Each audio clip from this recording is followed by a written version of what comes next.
Hace tiempo ya que venimos aquí a Libertad. La apiterapia es la aplicación subcutánea en meridianos a lo largo de la espalda fundamentalmente y en puntos gatillos de dolor de la pitoxina, que es mal conocido como veneno, que en definitiva es con lo que la abeja se defiende y nos cura a la misma vez. De hecho, se dice que la China antigua desarrolló la acupuntura observando durante cientos o tal vez miles de años dónde picaba la abeja, y allí fue diseñando mapas de puntura, y de hecho hace unos 1000 años había muchísimos acupuntores que jamás eran médicos. En China era una transmisión oral familiar donde de repente en una época reciente, hace 50, 100 años, había un 70% de acupuntores que no eran médicos. Esos conocimientos de la acupuntura que se han ido transmitiendo de generación en generación es lo que aprovechó la cultura japonesa, y a partir de 1920 desarrollaron la apipuntura, que es la aplicación de la pitoxina usando los mapas de acupuntura, que es lo que intentamos hacer. La pitoxina es un potente antiinflamatorio, entre otras cosas. De hecho, se ha estudiado en todas las universidades del mundo y hoy se sabe que la componen cerca de 40 enzimas. Estos son proteínas vivas que tienen una determinada función específica sobre un determinado receptor. Se ha visto que tiene efectos hemorreológicos, o sea que mejora la fluidez de la sangre y disminuye el estado protrombótico en pacientes que frecuentemente hacen, por ejemplo, un tromboembolismo pulmonar o una trombosis en una pierna, ¿verdad? O también ese estado favorece un infarto de miocardio o un infarto cerebral. Se ha visto que disminuye la presión arterial. ¿Por qué? Porque también son mediadores de la inflamación los que hacen que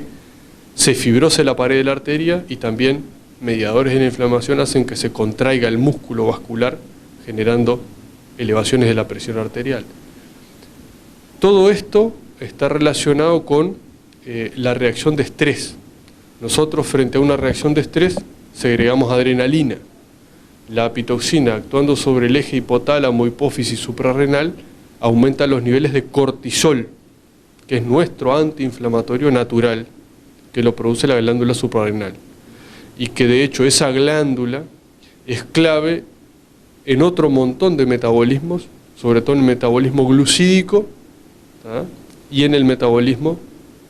del agua y la sal. Entonces, cuando afectamos esta glándula,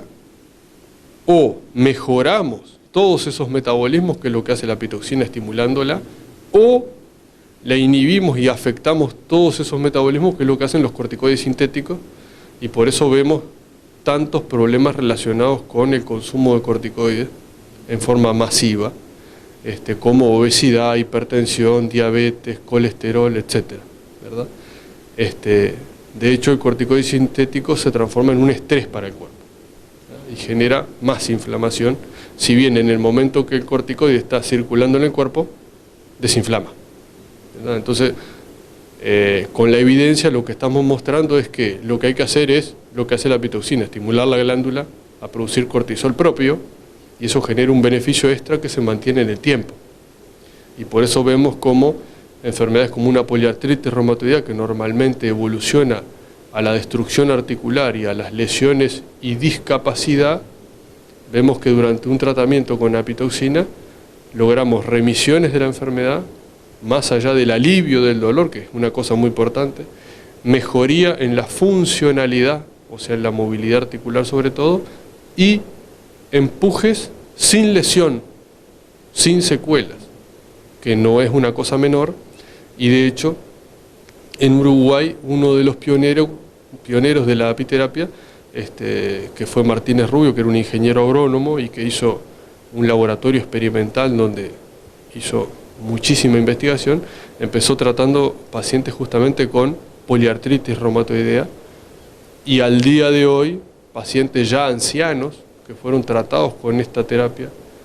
ya hace muchísimos años, demuestran cómo